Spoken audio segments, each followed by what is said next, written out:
ದೇಶದ ಅರ್ಥವ್ಯವಸ್ಥೆಗೆ ಮತ್ತೊಂದು good news ಸಿಕ್ಕಿದೆ. ಜುಲೈ ತಿಂಗಳ ಜಿಎಸ್ಟಿ ಸಂಗ್ರಹಣೆಯಲ್ಲಿ ಭರ್ಜರಿ ಏರಿಕೆ ದಾಖಲಾಗಿದ್ದು, ತೆರಿಗೆ ಆದಾಯ ಸಾರ್ವಕಾಲಿಕ ಗರಿಷ್ಠ ಮಟ್ಟ ತಲುಪಿದೆ. 2026ರ ಜುಲೈನಲ್ಲಿ ಬರೋಬ್ಬರಿ 2.11 ಲಕ್ಷ ಕೋಟಿ ಜಿಎಸ್ಟಿ ಸಂಗ್ರಹವಾಗಿದೆ. ಕಳೆದ ವರ್ಷ ಇದೇ ಅವಧಿಗೆ ಹೋಲಿಕೆ ಮಾಡಿಕೊಂಡ್ರೆ ಶೇಕಡಾ 15.4ರಷ್ಟು ಏರಿಕೆ ಕಂಡು ಬಂದಿದೆ.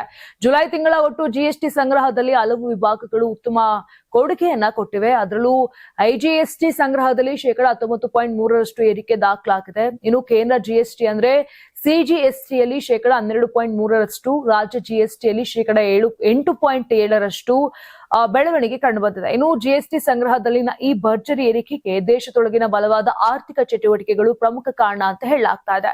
ಸರಕುಗಳ ಖರೀದಿ, ಸೇವೆಗಳ ಬಳಕೆ ಹಾಗೂ ಉತ್ಪಾದನಾ ವಲಯದ ಚಟುವಟಿಕೆಗಳು ವೇಗ ಪಡೆದುಕೊಂಡಿರುವುದು ತೆರಿಗೆ ಸಂಗ್ರಹದ ಮೇಲೆ ಸಕಾರಾತ್ಮಕ ಪರಿಣಾಮ ಬೀರಿದೆ.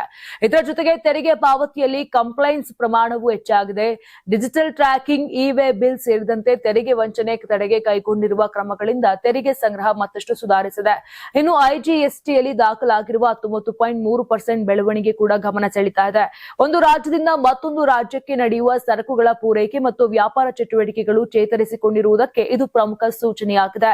ಜುಲೈನಲ್ಲಿ ದಾಖಲಾಗಿರುವ 2.11 ಲಕ್ಷ ಕೋಟಿ ಜಿಎಸ್ಟಿ ಸಂಗ್ರಹ ದೇಶದ ಆರ್ಥಿಕ ಚಟುವಟಿಕೆಗಳಿಗೆ ಹೊಸ ವೇಗ ಸಿಕ್ಕಿರುವುದರ ಸಂಕೇತವಾಗಿದೆ.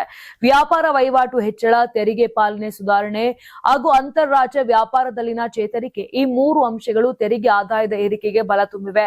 ಹೀಗಾಗಿ ಜಿಎಸ್ಟಿ ಸಂಗ್ರಹದ ಈ ದಾಖಲೆ ದೇಶದ ಆರ್ಥಿಕ ಬೆಳವಣಿಗೆ ಮುಂದುವರಿಯುವುದಕ್ಕೆ ಮತ್ತೊಂದು ಪ್ರಮುಖ ಸೂಚಕವಾಗಿ ಹೊರಹೊಮ್ಮಿದೆ.